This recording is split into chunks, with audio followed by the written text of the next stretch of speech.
AP తెలంగాణలో MLC ఎన్నికల నగారా మోగింది. 6 ఎమ్మెల్సీ స్థానాలకు కేంద్ర ఎన్నికల సంఘం షెడ్యూల్ విడుదల చేసింది. ఒక్కో రాష్ట్రంలో 3 ఎమ్మెల్సీ స్థానాలకు ఫిబ్రవరి 27న పోలింగ్, మార్చి 3న కౌంటింగ్ జరగనున్నాయి. నోటిఫికేషన్ విడుదలైన మరుక్షణమే ఎన్నికలు జరగనున్న జిల్లాల్లో ఎలక్షన్ కోడ్ అమల్లోకి రానుంది. తెలుగు రాష్ట్రాల్లో 6 ఎమ్మెల్సీ స్థానాలకు ఎన్నికల నగారా మోగింది. తెలంగాణలో 3, ఏపీలో 3 స్థానాలకు ఫిబ్రవరి 27న పోలింగ్, మార్చి 3న కౌంటింగ్ జరగనుంది. ఇందుకు సంబంధించిన షెడ్యూల్ను కేంద్ర ఎన్నికల సంఘం విడుదల చేసింది.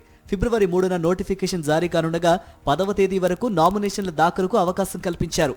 నామినేషన్ల పరిశీలన ఫిబ్రవరి 11న, ఉపసంహరణకు గడువు ఫిబ్రవరి 13 వరకు విధించారు. 27న ఉదయం 8 గంటల నుంచి సాయంత్రం 4 గంటల వరకు పోలింగ్ జరుగుతుంది. ఓట్ల లెక్కింపు ప్రక్రియను మార్చి 3న నిర్వహించనున్నారు.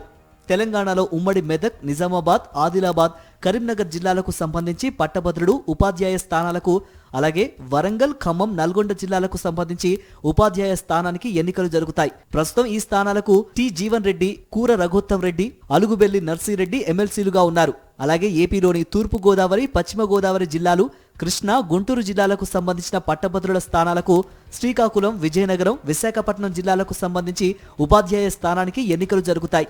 ఈ స్థానాలకు ప్రస్తుతం ఐలా వెంకటేశ్వరరావు, కెఎస్ లక్ష్మణరావు, పాలకపాటి రఘువర్మ ప్రాతినిధ్యం వహిస్తున్నారు.